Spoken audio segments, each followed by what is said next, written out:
Hey everyone, we're live. It's Wednesday. If you're watching this live and in North America, and if not, it's another time of the day or week or year, who knows. Thanks for being here. We're going to talk about the internet's most asked kitchen questions, I think. I don't know if they're the most asked or not, but we're going to answer them as a kind of a springboard like we did the last live stream. If you're here live last week, we're just answering some questions, and this will just be another way that we can create some conversation around the topic of kitchen design, which I love to talk about. So let's just dive right in. But actually, let's not just dive right in. I'll cut this off later for all the replay watchers. I just do want to say hi to everyone who is watching. And I see that Jackie has a bit of a bug. So, Jackie, hope you're feeling better and sit back, relax, drink some tea with ginger, honey, and lemon. And hopefully, you won't have to do any heavy lifting on tonight's live stream. We're going to chat about some kitchen questions. I had a great chat today with a new friend, a designer from Toronto, Ontario, Canada. And I'm going to do a little interview with him next week and hopefully post it. Maybe we'll post it on the live. And it should be really interesting. It's always fun to talk to other people in the industry, as well as you, of course. But it's also really great to speak to other people who are doing this kind of job day in, day out. Like myself, he has his own business, a kitchen design business, and so it'd be really cool to chat with him. So stay tuned for that. They'll be coming up in the next week or so. No, there is no poll, but I can create one. Give me a good poll idea. I'll put it up right now. I just never thought about a poll tonight for some reason. So if anyone has a great poll idea, throw it in there, and we'll do that. But let's dive into some of these questions. And of course, if you do have your own question about anything kitchen design related, please ask it. I'll try to keep my eye on the chat so we can answer the questions. And of course, if I don't get to it and someone else sees it and wants to answer, if they have the answer, then go ahead.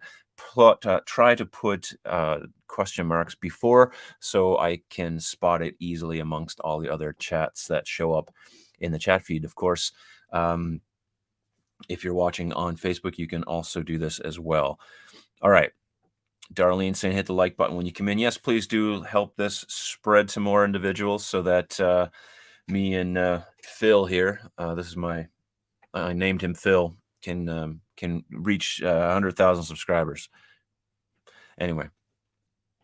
Okay, let's jump over here to the first question. And we may have chatted about these before. We've probably chatted about all of these before, but these will help us to get some conversation going. I think these are pretty good questions. These are questions that you'll find typically on the internet for people who are asking questions. Got you there, buddy. You're in there. That's his new name. That's Phil. Anyway, let's just go here. All right, so here's the first one. What is the ideal layout for a kitchen? This is a pretty good one, and this gets asked quite a bit in the interweb. And that's, what's the ideal layout? And this answer totally depends on the space that you have in terms of what layout you can do if you're doing a renovation. So some rooms only allow you to do certain types of layouts because that's the shape of the room. If sky is the limit, you can do anything you want in terms of renovating the space to make it however you want, or you're starting from scratch and going to build a house around the kitchen, then probably my favorite, at least, and I don't know if it's the most ideal layout, but I think personally an L shape with an island is a really great functional layout. And so if that's the type of layout you have, then maybe you have the ideal kitchen layout. The ideal kitchen layout, however, really is the layout that really allows you to function the best in your space and do what you really want to do in the kitchen. And so in saying that, I don't know if there's a kitchen layout that's less ideal than another. It really does depend on how you like to use the space. I will say that I am a fan of a galley style kitchen to some degree, just because it doesn't have any corners. But I don't hate corners. I love corners. I just don't love corner cabinets. But the L shape of the island is really good. Peninsula is fine too. But again, you want to make sure that the kitchen is ideal for you, not the ideal layout. Just it's not something you can just pull out of the air and say, here it is. How do you work in that kitchen? and then create a layout that suits how you want to function in that space. So that's a really good question from the internet, and I think if you to find that ideal layout, the best way to do that, I guess, is to get a bunch of different ideas of layout options for your space, and really kind of map through, visually how you're going to use that space, where things are going to be stored, where the landing areas are, where the prep and the working areas are, and really work through those questions. So that's how you come up with the ideal layout. Just getting design ideas, getting visuals really helps. Chatting with a designer or friend or someone else who can, help walk you through some different questions that you might not know to even ask about the space, and then you can come up with an ideal kitchen layout. And not to plug my own design service. That's not what I want to do, especially with the live crowd. If you're watching on the replay, that's maybe a different story. But I do a one-on-one consultation, and it's super valuable when you have a kitchen design and you want to get some other set of eyes on that layout to really come up with the ideal layout for you. Doesn't have to be through me. It can be through anybody. It can be just your neighbor, but someone who has maybe a little bit of experience in the kitchen world can be really valuable. So I'll say it that way. Jackie saying plug away. Um, yeah. So I mean, it is really valuable. I do say that, and I'm very biased. So all the Tobinites are here. Toby-Wan Kenobi. All right, so that's the ideal layout for a kitchen, and we'll go to the next one. I did see a question: can an oversized stove act as a landing spot, 48 versus 30-inch? I mean, yeah, it can. If there's a spot to put stuff there, then hey, um, you can put stuff there. So yeah, it can act as a landing spot. I don't see any problem there. All right. Wendy's saying, yay, she made it. Yay, you made it. Thanks for being here. And everyone else who's jumping in. I see Betty here, Teresa, and of course, way at the very top, well, Card Craze couldn't make it. Terry Joe's always usually the first in to say hi, so we want to make sure we say hi to her. Laura Miller's here, Carolyn, Mike's here. See more of you, Darlene, Paula, my man Phil, and so many others. And hopefully, if you have questions, I can get to them as we go along. So just do it. Your ideas are great. Not force or coerce. Very intuitive and reasonable. Thank you, Darlene. You guys are so kind to me. I do really appreciate it. All right, let's go to the next question. And this is, I don't think I have anything else to say about the ideal layout for a kitchen, but please pipe up in the chat if you have something to say about that as we go. So the next one is this one. I have 10 of these, but there's 10 more we could easily do if we go through these fast enough. How much counter space do I need? Again, very specific questions that don't have a specific answer because they really do depend on how much space you have to work with. How much counter space do you need? Now, there are minimums and, well, there's no maximums, I guess, but there's minimums in the NKBA guidelines, and they're not any, set in stone rules. The NKBA guidelines help you to, they help you really just to design a functional space overall. But then you have to take that space, that overall guidelines, and really whittle them down to the most important aspects for you. And so you can't just blindly go by those guidelines. That they're just guidelines. Like here's a general direction in which you should go in, and now whittle it down. So I will say this: how much counter space do you need? Well, yeah, this is a good answer. As much as possible. Yeah, you should have as much as you need, and the more counter space, I think, the better is generally a good idea. They say for a landing area and work surface, you want to have at least 36 inches of prep area in a kitchen. That's not that difficult to get in most kitchens. What ends up happening, and what I see a lot, is that it's not that you don't have enough counter space, it's that it's so cluttered because you don't have enough storage, and or maybe just too much stuff, and it's not put anywhere, so it's on top of countertops. And then you don't have enough counter space because it's all filled up with other things. Now, I'm not pointing fingers. Don't raise your hand. Just don't just give me a wink if that's you out there, because if you just have so much clutter, that you don't have any room, then it's hard to complain about how much counter space you don't have. So I will say that's definitely an issue when it comes to counter space. But overall, just saying you need to have counter space in order to do whatever the tasks are that you want to do. This is why, going back to the first question of the ideal layout and working with someone to whittle down those ideas, you can discover, oh, I need more counter space than maybe the last person that I talked to. Someone else might only need a little bit because they don't do a lot of prep. Maybe they live alone, or there's maybe just two people, where maybe you're a family of 4, 5, or 6, and maybe you have kids in school, you're doing lunches. You might need a different amount of countertop to do something that someone who maybe lives alone or does not have kids doesn't necessarily need to do. So the kitchen works differently for different families, for different individuals, and in different environments. So you have to make sure that it really, you know, narrows it down to how you need it. I will say that, yeah, there's definitely nothing wrong with getting as much counter space as possible, but just watch that clutter issue. Okay, Wendy had a question. I see it. Let's see. Oh, what color is that room you're in? It's gorgeous, really? It's some bluish gray color. I don't I don't actually know the name of it. I'll try to find that out, but I don't know. I think that was the question. Um, hey, Helen's here. Hey, Helen, thanks for joining Thursday morning in Australia. Crazy. What's it like in the future? All right, counter space question. Cool. That's my question. Wondering if I can allow space for a wall oven. Um, yes, I guess counter space. That's my question. Wondering if I can allow space for a wall oven. Probably. I'm not sure exactly what you're asking, but you definitely can allow space for a wall oven. Um, do you mean taking up space? Okay, so I guess if you put in a wall oven, you're losing about 30 inches of counter space.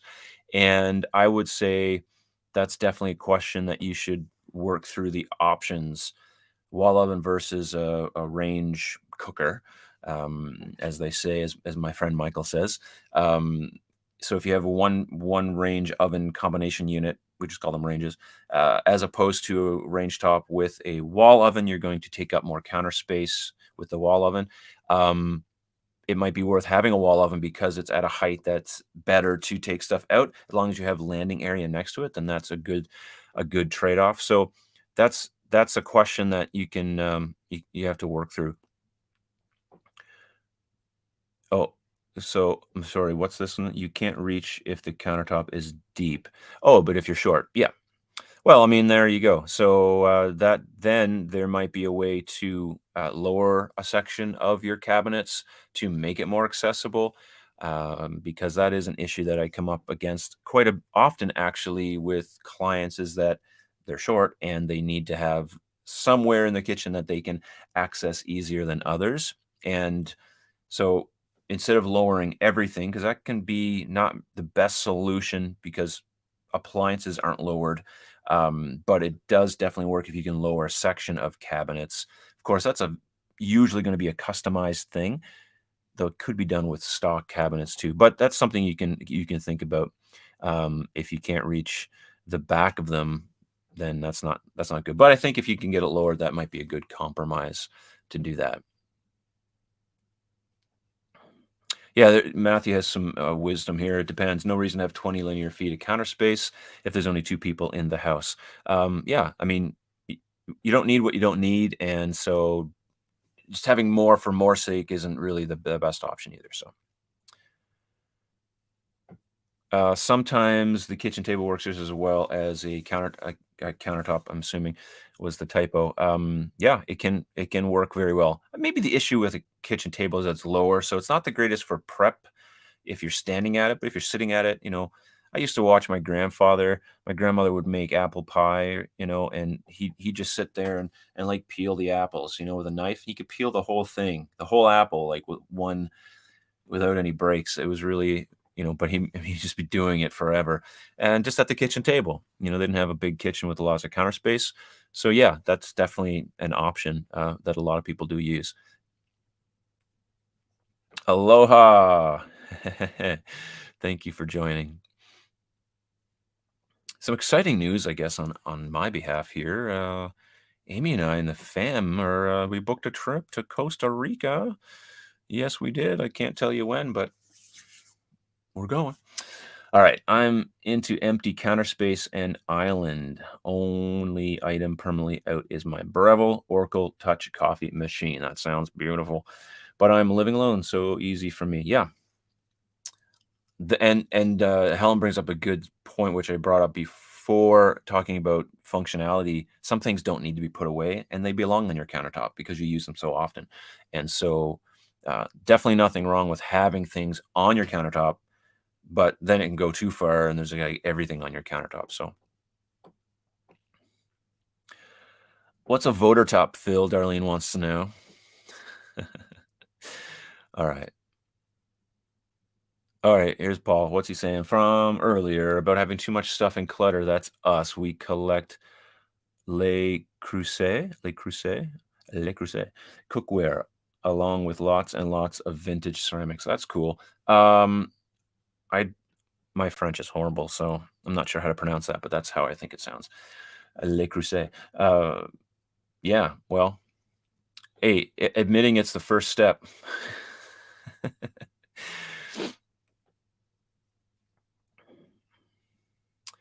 All right. The mannequin head with the earmuffs, that considered a small appliance? Well, that's Phil back there. He's got the earmuffs on because he's sick of listening to me, but he's all right.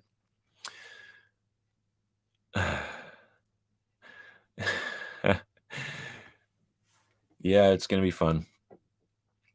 It's gonna be fun. I hope to get some content down there when I'm there. So, all right, so here we go. But no, no, it's gonna be beach content, so it might not be kitchen related. A good option is a convection wall oven with matching microwave above it. Yeah, this and thus just a cooktop built into the counter. Good way to maximize the space is just doubling it up with other things, like Raymond is saying, and that's a good way to do it. I definitely agree. Ooh, this is a great question. What do you think about a pull-out cutting board to add counter space? I thought it said something else, which I'll talk about, but this is still a great question, Paula, so no worries there. Pull-out cutting board? Hmm. I don't think we see them enough anymore. I think they were a thing back a few decades ago. They had a little bit of a resurgence. I remember when I was back in the industry in the early 2000s, we would do them. We would do them. They were quite nice. I don't think we see them as much as maybe we should. I think that's a good option to have a pull-out cutting board. Yeah, I think why not? If you can have it, you should have it. Adds a little more landing area. Um, my question is, those pull-out cutting boards, were they ever actually used for cutting on? Good question, Mark. All right, let's keep going. Da, da, da, da. Oh, I'm sure Costa Rica trip is an educational excursion to see international kitchen design. You bet it is. See, if I do enough work down there, I can use it as a business write-off, right? So we'll see what happens. All right. Oh, what's not the lovable Le Creuset? Except its weight. I don't even know what those are. I'm gonna have to look that up. All right. Oh, there goes my camera. Oh, so early. All right, Mark. That's also us about kitchen items being too tall. The women in my family are petite. They have trouble reaching the OTR micro. Never had it before this home. Now I know of pluses minuses. Yeah, definitely. If you're on the shorter side, the OTR is going to be challenging to deal with. So, I mean, that's one of the reasons why it's not for everybody for sure because of the height. But again, if you're putting a microwave over an oven, that can be too high too. So the microwave height is definitely something that you want to really plan out. I mean, obviously, this was something that you inherited when you moved into the house, but it could be remedied in a new design. Pro tip from Matthew: if you got, let me drink some water. You guys read this on drink.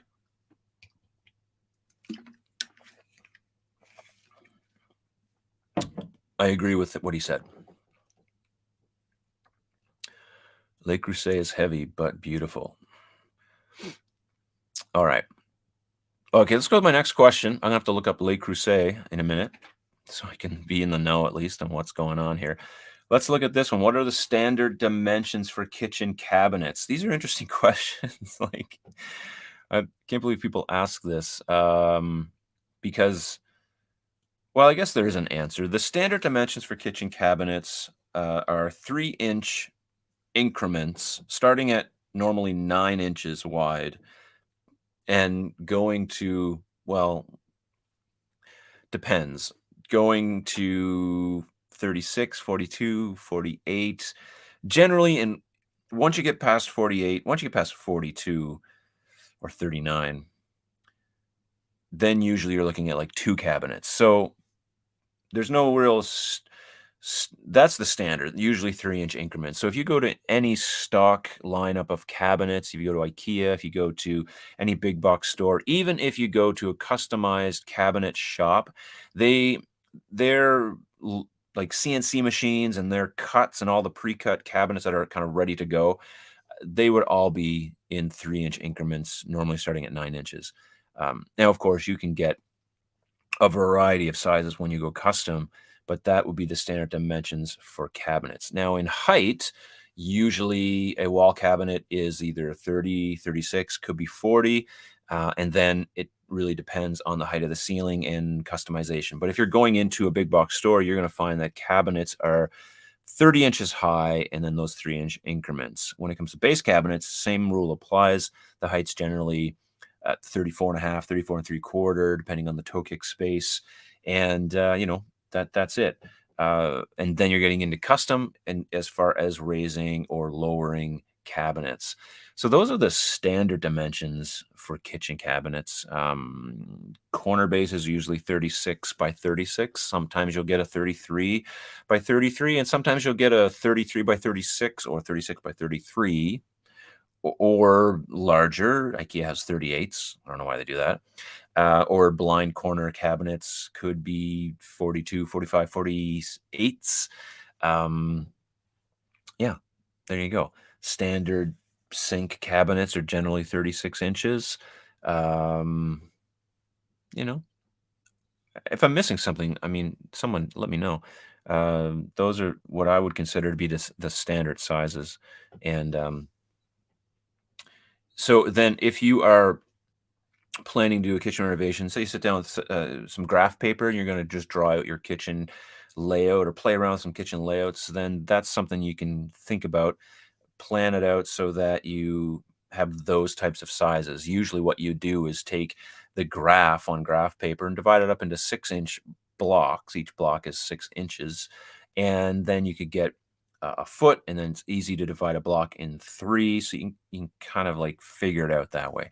So that's one thing that you can say, or you can do if you're trying to plan it out. Of course, the other thing you can do is go into IKEA kitchen planner and just kind of play around with that to figure out what your kitchen is, and don't fool around with graph paper. But it is definitely something that you can do. Mark grew up in an old-fashioned ranch house. Kitchen had many giant pull-out wood cutting boards. All of us use them a lot. Cool. Could be pulled out, used for breads, pastry sort of making at a table, uh, at table encounters. That's cool. Yeah, they were very popular, a few years back. Not so much anymore. Darlene, we love you all. We love you. Bye. Come again and bring the thumbs up. Hit the thumbs up. Darlene's a a, a, a real trooper, and I really appreciate her. All right. Thank you guys, except for OTR haters usually. No OTR haters. All right. You guys are great. Love the chatter. Yeah, head and shoulders, knees and toes. There you go. That's my thing. That's my motto. Let's go to the next question that the internet might have. This is question number 4. This is, what types of kitchen appliances should I consider? Um, What an interesting question. I should have looked at these a little more in depth earlier, but I think it's funner this way, just more off the cuff. What types of kitchen appliances should I consider? Well, you should consider ones that work. You should consider ones that fit into the space correctly. You should consider appliances that really do the job that you need them to do. How much of a high-end appliance do you need? I don't know. That really depends. Some people really advocate for professional appliances because you get really good appliances. They last a long time. Some people really don't advocate for that. I don't know if advocate's the right word, but don't really push those things. Kind of regular run of the mill, Whirlpool and Samsung appliances will do the trick. It really depends on the person. I would say that it's a good idea to know, again, depend not not about the type of appliance. Pick out the appliances that you like and fit your budget. Then make sure that those appliance specs get to your kitchen designer so that you can plan out how those appliances fit into the layout, because that's really the important thing. The types of appliances you should consider are kind of obvious, I think. This is kind of an interesting question. You need a fridge, a stove, a dishwasher, maybe. You need a sink, and you need maybe a microwave, or maybe not. You need a wall oven, or maybe not. You need a steam oven, or a pull out this, or a wine fridge, or a cooler, or who knows what you need. So you should consider the things in your kitchen that you really would use, but make sure that you get those specs to a designer so they fit properly. Because what I see, and I've seen in the past, and what has happened, has even happened to me, is I don't get the correct specs. You see a kitchen and fridge doesn't fit, or it won't even fit in the hole, or the hole's too big for it, or a number of other appliances don't really fit the space that well. And so it's very important that you make sure that those appliance specs get to whoever they need to get to make sure that that's done right. So I I would that's what I would consider, more than even just the what types that you need. That's I don't really know how to answer that one. All right, I used your paper method design entire kitchen. It's awesome. Oh, sweet. That's good. I'm glad to hear that. Yeah, once you do it a few times, you can really figure it out, and it really helps you figure out the space. So I'm glad to hear that. Thanks for letting me know. What are the standard depths of uppers and lowers? Oh, depths, good one. Yeah. So standard depth for a wall cabinets 12 inches. That would be standard, unless you're at IKEA. And standard depth for base cabinets 24 inches. And this would vary within an inch probably. So you might find something that's 12 and 3/4 or something like that. But yeah, that's generally the standard. So if you're going to a big box store, you're buying a cabinet off the shelf, that's what you're gonna find. Phil says, "My wife said I have the charm of a potato." I'm pretty sure she's kidding. Maybe. How can I be an OTR hater when I when I have an OTR currently? I don't know. Oh my gosh, you guys are amazing. Alright, the trend now seems to be smart appliances. Not sure I need this. Hmm, yeah, that's a good one. Good thing to bring up. Smart appliances, I mean, I think we're getting to the point where almost all appliances are somewhat smart, so buying them is almost gonna be a side issue. Like, we're probably coming to the close to the stage in history where every appliance, it has some kind of connectivity, or smartness about it, and I don't know how good or bad that is. I have smart appliances, um, and I don't use the smart features of them except for my refrigerator. I really do appreciate my refrigerator. Um, and honestly, the thing I use it the most for is the thing I honestly use it the most for is to see what the temperature is outside. That's the it touched the screen, it pops up the temperature outside. It's like, okay, good. Do I use it for YouTube? Occasionally. Do I use it to see what's inside the fridge? No, I never do that, even though I can. I never do. So, And actually, Jack and I were playing X's and O's on it the other day. That was kind of fun. And then we have a picture drawing contest to see who could draw the stupidest picture. That was kind of fun. And ended up with poop emojis. So, but the rest of them we don't even use. I mean, our range hood has a Bluetooth option. Just don't see it. Don't see it working. All right. Doesn't IKEA give you a bit more in uppers? Yeah, they give you 15, actually 14 3/4, but who's counting? A quarter of an inch. They do. And not sure, Jackie, maybe that's a European standard. Maybe I don't know that for sure. Michael might know, Kitchen Insider, but as far as I know, it might be a European standard in terms of depth. And what people tell me is they do appreciate that extra depth. You don't even really notice it when you're standing there in front of it. But it does give you, especially if you have, bigger plates and you keep plates in cabinets like that, just gives you more space.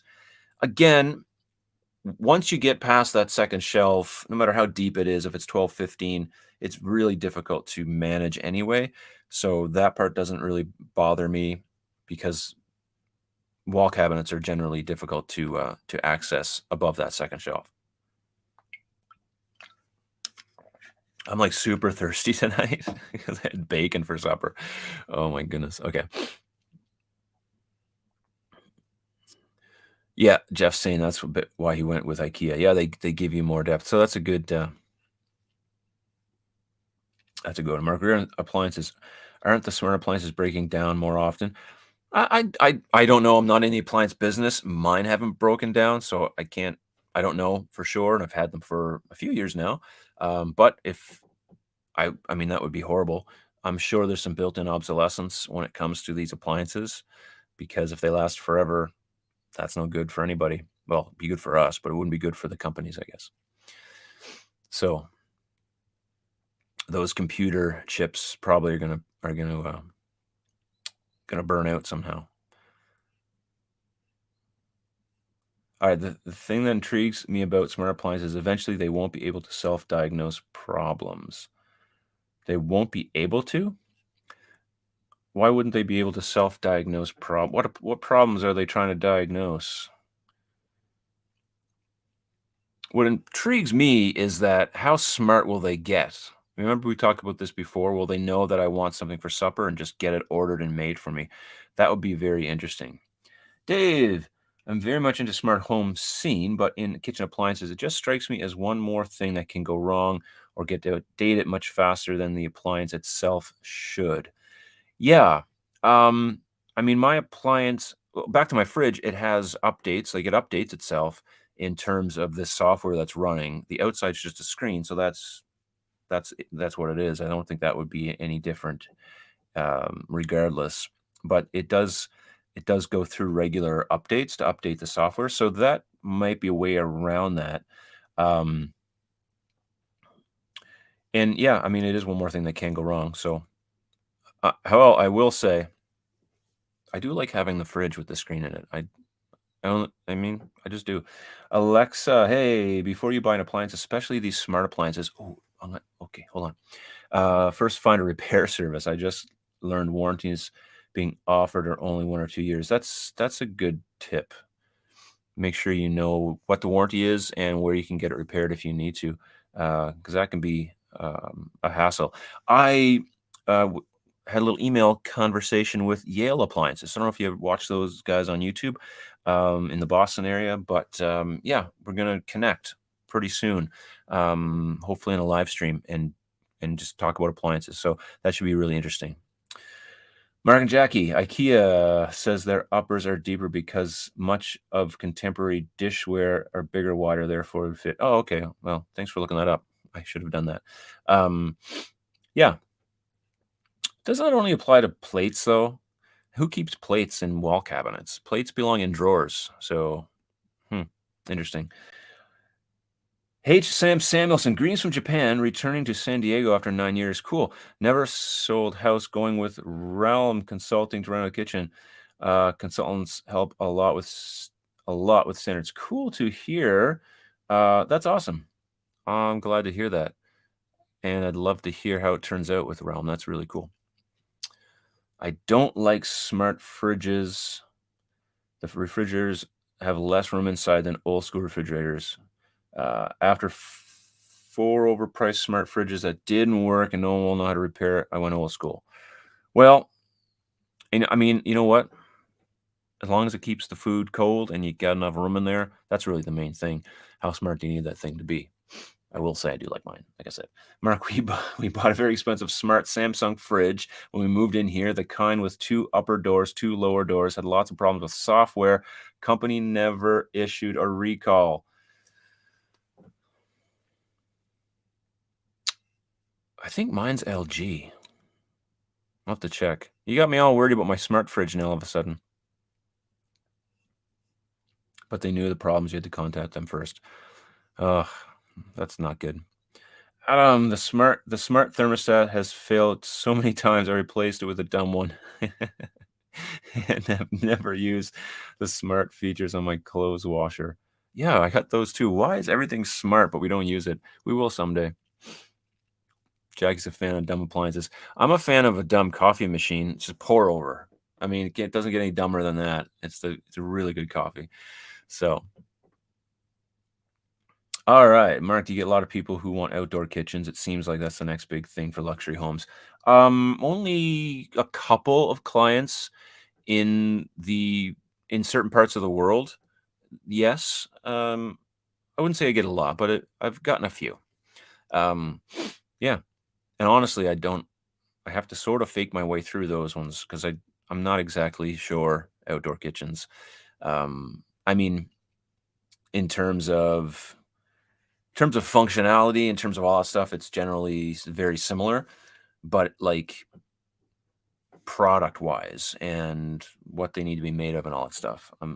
It's not just in Eastern Canada, an outdoor kitchen is not basically in Eastern Canada, an outdoor kitchen's just your barbecue. That's it. And a piece of pressure treated plywood. So, all right, let's keep going. Yeah, see, Weber supplied my outdoor kitchen. Mine too. Well, I don't know if it's Weber, but it's one of those brands.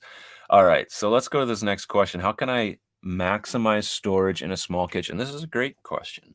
How can I maximize storage in a small kitchen? Okay, well, back to the first thing you can do is declutter. I know I sound like a broken record, but that's definitely something that should be considered when you start talking about maximizing storage. Get rid of some of the crud that you don't need. All right, so do that first. Then when it comes to a small kitchen, I guess making sure you have, I'll get kind of into the weeds here. Full depth, full extension, rather, drawers and pullouts. So if you have full extension pullouts that you can access the whole drawer, the likelihood of you just get you use more of it because you see more of it. So if you can pull the whole thing out and have access to the whole drawer instead of a 3/4 inch, drawer pull-out glide, that's one thing you should definitely consider.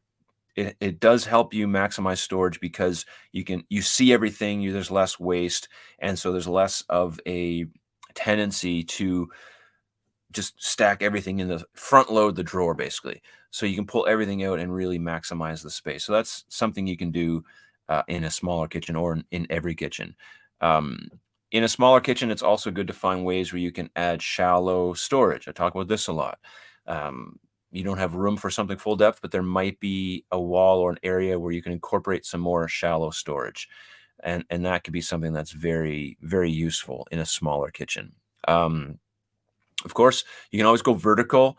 This is height dependent on the ceiling and maybe the person and how comfortable you are with step stools and where you're going to store those things. But going vertical is a way to be able to store more things in a smaller kitchen because that's the only way you can go. If you can't go out, you might have to go up. Toe kick drawers might be an option. They're not the best thing for everything, but they can store some things, and that could be something to consider. really maximizing the corner cabinet to make it as usable and user-friendly as possible is something you should definitely consider if you have one in a small kitchen. Even though I prefer blocking them off, even in small kitchens, that's something you really need to work through. There's no point having a corner cabinet that you can't really access everything really well. So either, an expensive accessory in there to make it functional, or don't have it there at all, but definitely consider that. And then you can store things in your microwave and in your stove and your oven and in your dishwasher. People do that all the time. That's where they store certain things. And so if you have to go that way, don't. That's not a pro tip or anything, but I think it's a consumer tip, for sure. It's something you can do. I'm obviously not recommending that as a kitchen designer, but it's something that's out there. Other things you can do to maximize storage in a small kitchen. Let's see. Any of you guys have any issues? Anything here you can tell me? Let's see. Let's see. Oh, wait. Now I know you hate the corner kind of blind corners to give you storage. Yeah. So I mean, I mentioned that. Definitely go with something that's going to give you extra storage and really maximize that. R- Really take care of the parts of the kitchen that are the worst. So over the fridge, it's a horrible area in a kitchen because it is way up there. Usually it's deep. So that's a place in a small kitchen where if you can really make the most of that space and organize it in such a way that you can really get the most out of it. Keep an eye on the junk drawers. Make sure they don't get out of hand. So, um, and then of course you can always go with, and I've said these a lot, wall pull down units. While they do take up space in the cabinet because of hardware, they do allow you to use the higher parts of those cabinets, and that can be very, very functional. So those are some things that you can do. Oh, under the sink storage, so much more can fit in a properly designed. Yeah, I have some great videos on this. That's another great spot. So yeah, I have a lot to say on sink cabinets, and if designed right, plumbed correctly, you get a lot of extra storage space in there. I know we've talked about it before on live streams, but definitely something to consider. Thanks for that reminder, Alexa. That was good. Um, and store in the cabinet above the OTR. Hello. Anyone need high potato chips? Yeah. Well, there you go. I mean, you're right. It's way up there out of the way. Don't store plastic cutting boards in oven. Don't ask how I know how bad that is. Yikes. And don't store your silverware in the microwave. Well, obviously we want to be careful with those things, but it is something that does happen. For small kitchen, make sure you're going through your pantry, yeah, and you're actually using the things in there.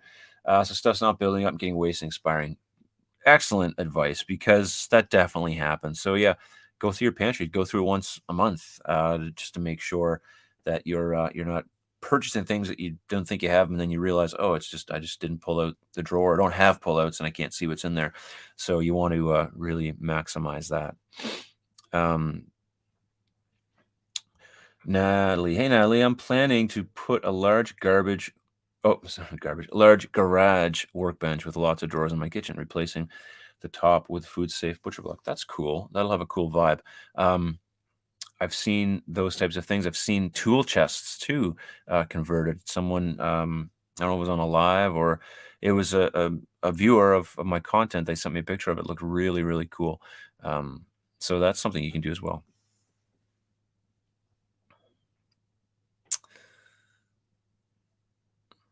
And Adam's saying he has a couple wire racks that go on upper cabinet shelf. It's providing more functional storage, though it's not pretty. Um, oh, are those the ones that kind of slide in underneath, like they hook onto one of the shelves? I've seen those before. I think I picked one up at I think it was a dollar store stuff. You can get at Dollarama type stuff, and that was one of the items you can get. And yeah, that's definitely something you can do too. And IKEA has similar items as well, and they have like those like shelves you can put inside shelves just to allow you to stack things. That's also things you can do um, to just maximize the amount of storage in any way possible. So I think those are some good things I think we covered when it comes to that.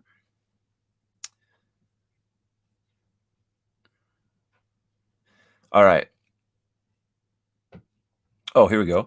Also, in two homes with small kitchens, we converted coat closet to pantry. Yeah, you might have to go outside of the kitchen and use other parts of the home uh, to to um, to get what you need. Actually, we did that in our last home, Natalie. We converted the one of the closets into a pantry. Actually, inserted a pantry right into it, framed it up so it looked like it was built in, and that definitely was very helpful. Lizzie Poo 92. What would you suggest could be done, Stevens, if you need to replace your kitchen cabinets? Original press wood board cabinet, but don't currently have the funds to replace them. Um, well, if you can't replace them, original pressed wood board cabinets. If you don't have the funds to replace them, oh, okay. So here we go. What can be an alternative? All right, let's go back. What can be an alternative if you need to replace your kitchen cabinets? Well,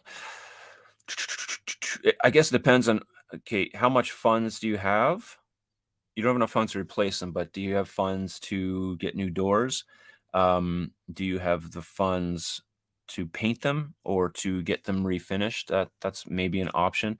If if you if you can get them painted, that's one thing you can do.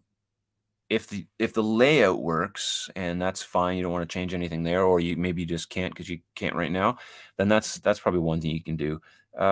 Replace your countertop. Again, I wouldn't replace your countertop with something super um, expensive if you're not going to replace your cabinets. I'd concentrate on the cabinets first. So I would consider maybe painting them, getting them reclad or new doors, something like that. That's usually a cost-effective method if you can't get them replaced at this time. The other thing you can do is assess, are there things you can put in those cabinets to make them more functional, um, than like such as pullouts. If they're older cabinets, they likely don't have pullouts, so you can purchase pullouts off of Amazon or at your local big box store or some places like that, or have them custom built by a local builder and get those types of things in there. Find accessories that will fit your kitchen to make it more functional until you can upgrade to something else. So those are a couple ideas that can be done just to make it either more functional, or if you want to just have an updated look, then I think painting's probably the best option. So how prevalent are toe kick drawers? I've seen them. They seem too small to be practical. Oh, thanks, Jackie. Um,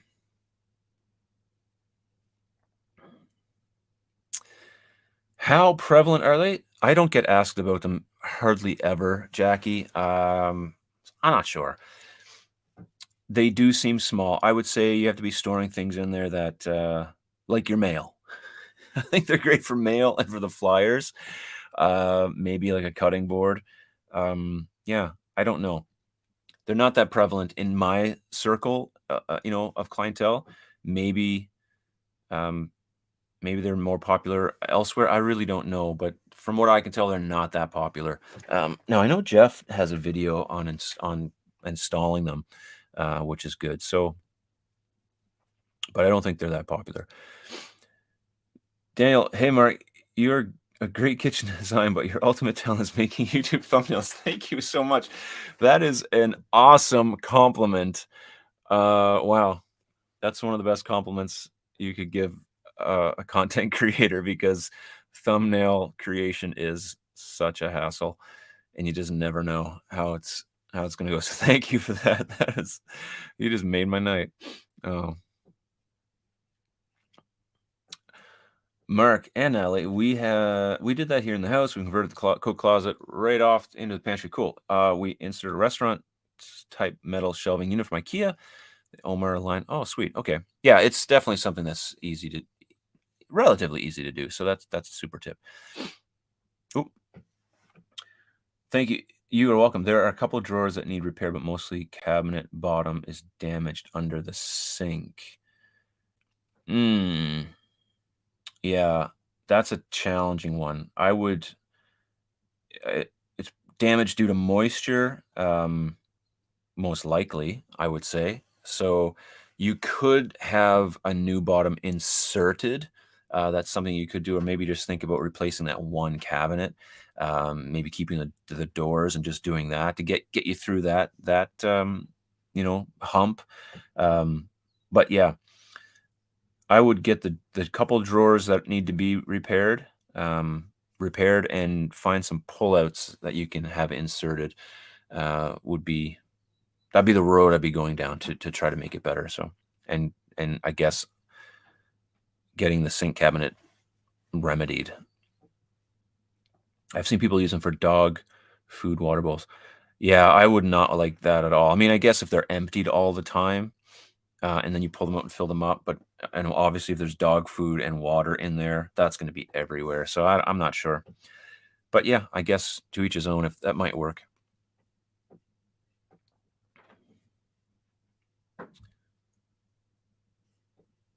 Yeah, here we go.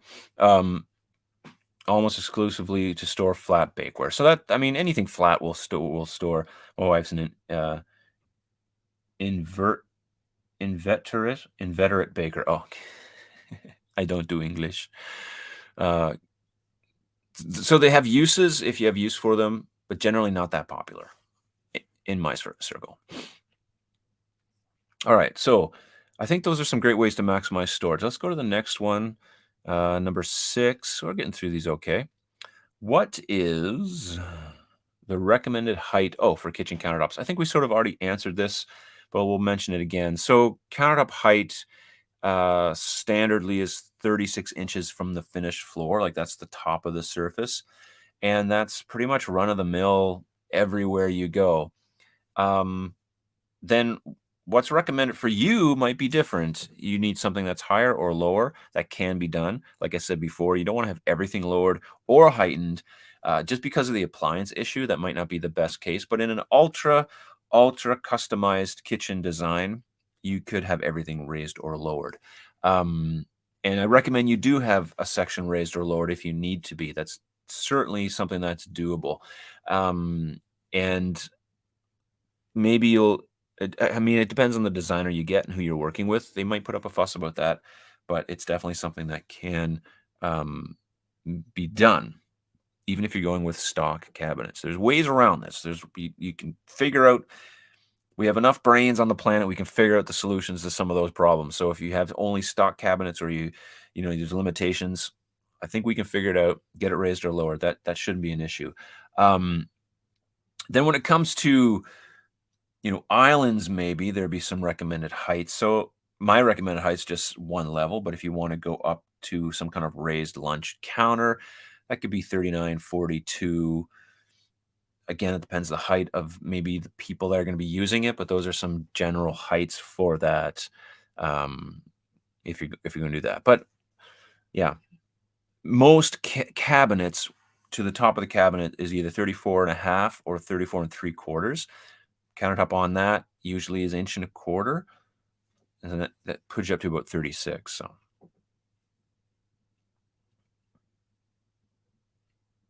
oh, pro tip from Jeff: plastic totes make cheap pullouts for base cabinets. So there you go. That is something that, yeah, that's something you do too, and they slide easy. So that's a win-win if you want to do it that way. Um, Raymond saying workstation sinks help to save space. You can use a cutting board on its sliding rails. Yeah. So another really great tip from Raymond here is the workstation sink. Definitely something you can utilize if you have that option at your disposal to put into your kitchen, so that you can use that as well. Generally, base cabinets are 34. Oh, okay, yeah. So yeah, 34 and a half. Usually 1.25 inches. Get you close to that 36 thickness. 2 inches for countertop. I've not seen 2-inch countertop thickness. That's really thick. Usually it's 1.25 inches or thinner, depending. I'm 6'1". Me too. And my former home, I added 1.5 black reveal to get the counter to 37 inches high. Loved it. I love the reveal. That is really cool. I love the look of the reveal, and that sounds awesome. Yeah, there you go. That's cool. So, so here you go. I mean, you know, you can do whatever it is that you need to do to make it to the height that you need to get it to. So you just have to be creative, and that's definitely a creative way to do it. So that's the recommended heights. Let's go to the next question. What are some popular kitchen countertop materials? Oh, okay. Well, where do I start?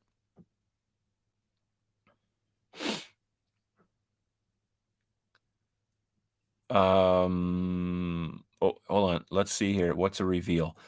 So basically you have cabinets, right? So you have your door, your drawer, then normally there's a countertop that sits right on top of that. Well, a reveal is just a piece of wood that you see. So it's revealed that sits on top of the cabinet, and then the countertop sits on top of that. Sometimes it's inset a little bit, or depends on how it's done. And so that's just a reveal. Um, I think that's the easiest way to explain it.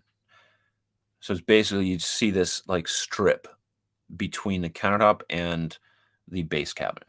That that's a reveal.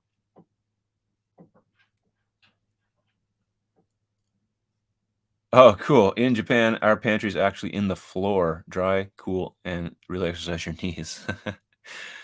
That that is definitely not something we will see around here, I guess, because um, though having a cold room is something I've seen. Um, we don't want to be up and we want to make the kitchen more functional. We don't want to be getting down on the floor, but that's interesting. I'd like to see a picture of that. So if you have pictures of that, feel free to send it my way. That'd be really interesting to see. Okay, I like seeing light on reveals. Yeah, um, I should have pics of some of these things. Okay, let's do this. What are some popular kitchen countertop materials? What are they, everyone? Let's see. See if I miss any. Quartz would be the most popular, followed by some kind of natural stone like granite, quartzite, and or like soapstones becoming more popular. Um, those would be the most popular. Everything else is not as popular. There's lots of other materials out there, and we chat about them. I have videos on all kinds of them, but I think the some popular ones are really going to be quartz and granite still. Corian used to be in that list a couple decades ago. Now it's really not. Um, I think quartzite, which would be a natural stone, is becoming more popular um, than other granite materials and other natural stone materials. And soapstone is in some circles becoming popular. Marble is not that popular for kitchens still, though it's so beautiful. And then you have the ultra compacts like Decton and Neolith and porcelain, stuff like that. But I wouldn't say those are popular. Those are definitely outliers. Laminate is very popular. It's very inexpensive, and like it or lump it, it's very easy and quick to get, not difficult to install, and so it is still very popular. Um, so yeah, there you go.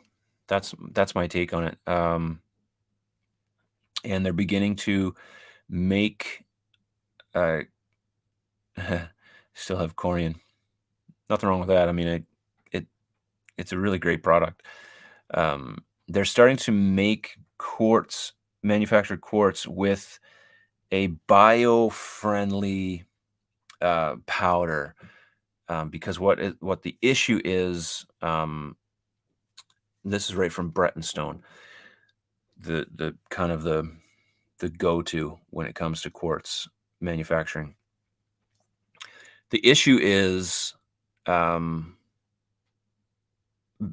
manufacturing of it is very unhealthy, and so workers tend to get really bad respiratory issues because of the silica, and so they come up with this bio-friendly material.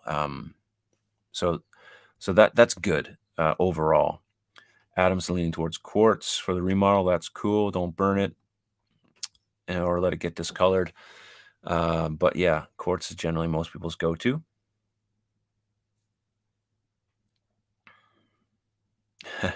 When is Count Up Smash 2.0 coming out?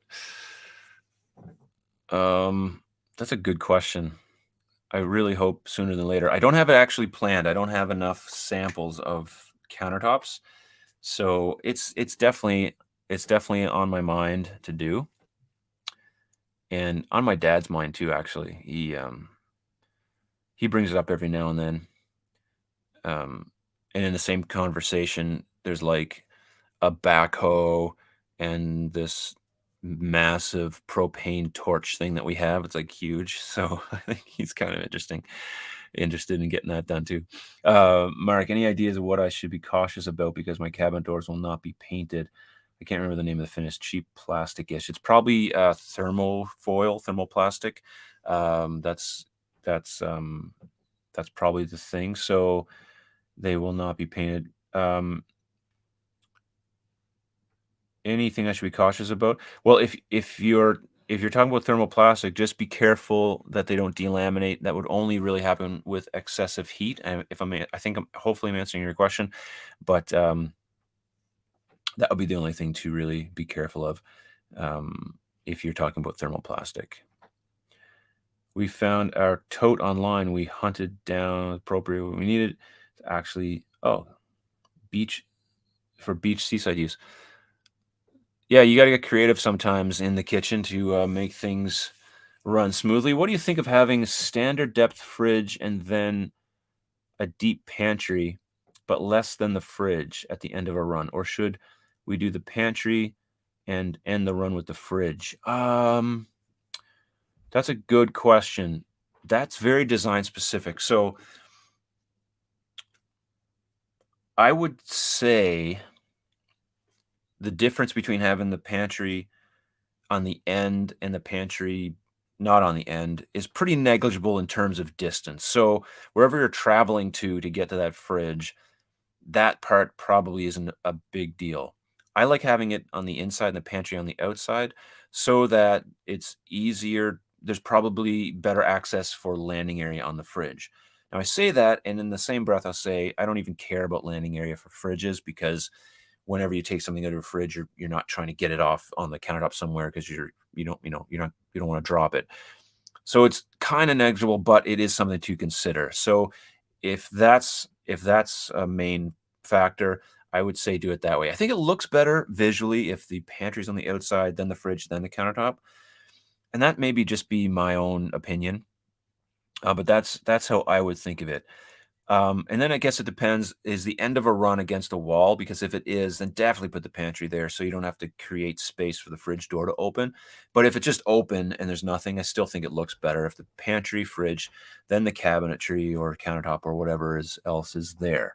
Okay, and then what do you think about having a standard depth fridge and then a deep pantry? So I think this is the best way to do it. This is how I did it in my own kitchen here in the house and in previous kitchens. If you have a standard depth fridge, you can one get a deeper pantry, or if it's against a wall, you can pull the pantry.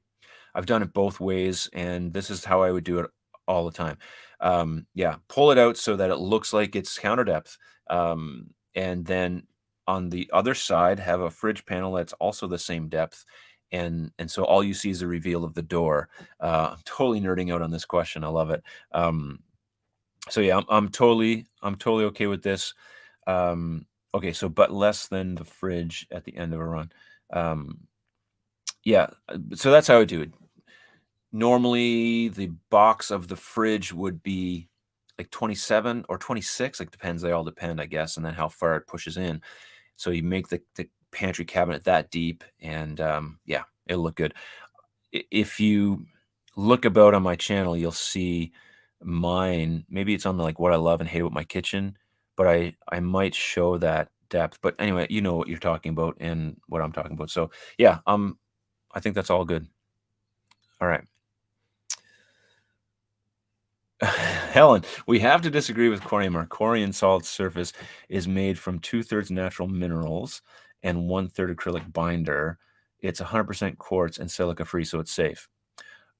We're not disagreeing on anything, actually, because I I'm not saying that Corian isn't safe.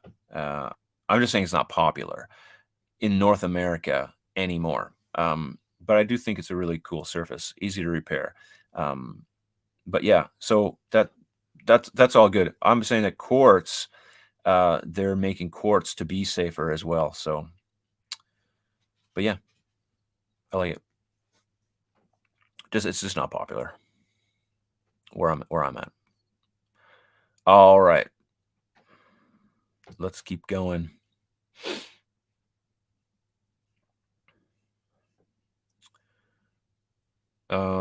Dun, dun, dun.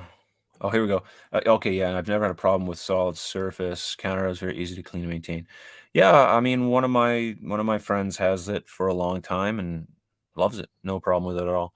Um, I don't know why it's not very popular anymore. Not your bad, Helen. You're awesome. Um, but yeah, I think it's something that's it's definitely out there. It's something that can be considered, but just I don't know. Those quartz companies really got the corner on the market, so that's just the way it goes. So those are the popular countertops. You got butcher block. That's not very popular. You got stainless. That's not super popular. You know, c- cement concrete countertops aren't very popular. They're all out there and people love them, but the popular ones, you know what they are. So does the internet. So, how do I choose the right kitchen sink? Fabulous question.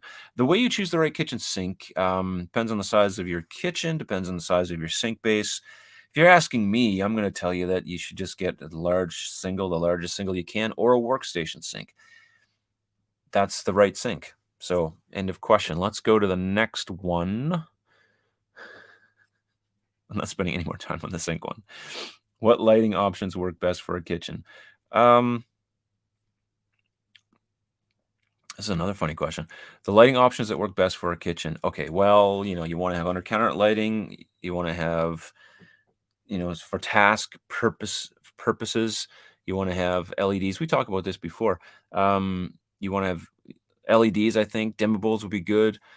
You want to have pendants, maybe something over your sink would be nice. I like to have my pot lights so that when I open up, say, my pantry, and I pull out a pullout, that there's a light shining on the pullout when it's pulled out, and the same with my drawers and stuff like that. So that's something to consider. You want to make sure you're not casting a shadow on yourself when you're standing in front of the kitchen. So placement's also important, not just the type of lights, but where they're placed in the ceiling or underneath the cabinets or wherever is also important. So I guess make sure you do speak with a designer or a lighting specialist, or maybe an electrician, when you're planning out your lighting to make sure that the locations of those lights are where you need them to be.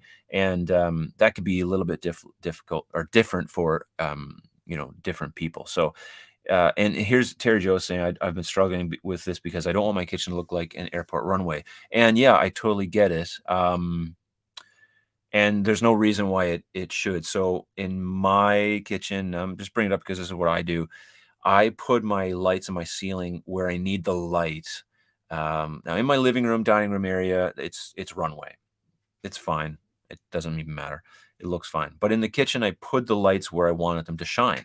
And so if you just look up there, you're like, oh, these are in random spots. Like, what's up with that? But they're there for a purpose. And so I'd rather them be there for a purpose than them look pleasing to the eye. They don't look not pleasing to the eye. No one notices or cares. I'm the only one who really notices. And really, if anyone else says anything, they don't live here. So what's the difference anyway? I need the light here, so that's where I put it. That would be something to consider. Mark, have you done any cabinet doors that uh, to a back pantry? If so, cool or dumb, that are actually doors to yeah, I've done one recently. Not very popular. It's very specific to the layout, and if you have a room like that. Um, if so, cool or dumb? I don't know. I mean, it's fine. It's I don't think it's one or the other. I think if it works, it works. It's an interesting feature. Looks like a pantry, but oh, surprise! It's a room. Cool. I I think it's I think it's all good. But it's not. I wouldn't say it's like, oh my gosh, you got to have this. Can't believe this cool new thing. Um, it's just it is what it is for me personally. And it's not necessarily practical with lights in drawers, although I've seen in drawer and in cabinet lights come on when the drawer opens. Very good. No, it's not necessarily practical, but uh, definitely something you could consider. And the drawers, especially. I don't see a huge. I don't know. It's one of those extra things for sure. But when you see it at IKEA and you go to their showroom, you pull it out and you're like, ooh, these look fancy. Um, that's kind of nice. People ask about. I had a question. Maybe it was last time about the rule of thirds when it comes to pendant lighting, and I think either the if you don't have room for three lights, then the negative space can act as the thirds. So there's a there's a pretty in-depth interior design explanation. The negative space can be the thirds that breaks up visually. So anyway, let's not keep going there. It's getting late and I'm talking out of turn. All right, last one was this one. Should I incorporate an island or a peninsula into my kitchen design? I would say yes. You should definitely incorporate an island if you can fit an island or peninsula if that works better for you. But I have said it before and I'll say it now too. Don't force it if it's too small and you just can't fit it in there. So if it fits, it fits. If it doesn't, it doesn't. But yeah, definitely, you should try to incorporate an island if you have room for it. Why wouldn't you? Why have all this space in your kitchen that is not being used for anything? So you might as well put a cabinet there. So I would say, yeah, that's definitely kind of a no-brainer in most scenarios. Now, whether or not it's an island or a peninsula, that's very design specific. I'm generally a fan of an island because I think it creates better flow for the kitchen, but a peninsula sometimes is just the best option depending on the size of the space, so that's good too. Um, yeah, so I mean they have both have their pros and cons, with islands having more pros than cons, in my opinion. So, and again, all this stuff is my opinion, and who knows? There's no right or wrong answer when it comes to these things. Well, there is, but generally a lot of things in kitchen design are very specific to the person who's going to be using that space, and therefore it's important that you have the kitchen design specifically for you and not necessarily just something generic. It should be something that's very specific for the user. Of course, this goes for you if you're going to be living and using that kitchen. If you're flipping it, then yeah, go with the more general guidelines, go with more general design, more generalized trends and stuff like that. But if you're going to be using it, make sure it's designed specifically really for you. And I had a client recently who was asking, about going through each of the cabinets and really narrowing down what they want to have in those cabinets. And I thought this is good. A lot of clients skip that step in really planning out specifically what they want to do with each cabinet of their kitchen. This can be tedious and maybe overkill for some people. Maybe that's why some people don't do it, because it's just like, well, once the kitchen's there, we'll throw everything in there and it'll be done. But I don't think that's the best idea. You really should be planning it out to make it as functional as you can. So you skip the step of just taking the clutter of your old kitchen and just cluttering up your new kitchen. Really plan that out. So these are some good questions. I have 10 more that I will not do tonight because it's getting late, and I do appreciate your time here tonight. So thank you for being on and staying with me. I know a lot of you stay on for the whole time, and I really do appreciate you coming on. So next week we'll be here again. Then I'm going to be in Orlando for a few days. So if you're in Orlando and you see me flopping around in some flip flops, come over and say hi, and we'll chat about kitchens or anything, palm trees. I don't know. And Next week we'll be back again. Maybe we'll do some more kitchen questions. I I hopefully will have an interview ready to go with my new interior or kitchen designer friend. And like I said, I've been chatting with Yale Appliances, and hopefully we'll have some content together in the near future. So that's very exciting for me, and I hope it's exciting for viewers, and I hope everyone can find it good. Good. That's the best English I have right now. Hope you can find it good. I appreciate you all. Thanks so much. I'm going to end the broadcast here now and just sign off. Say God bless you. I really do appreciate you all and have a wonderful rest of your week. All right.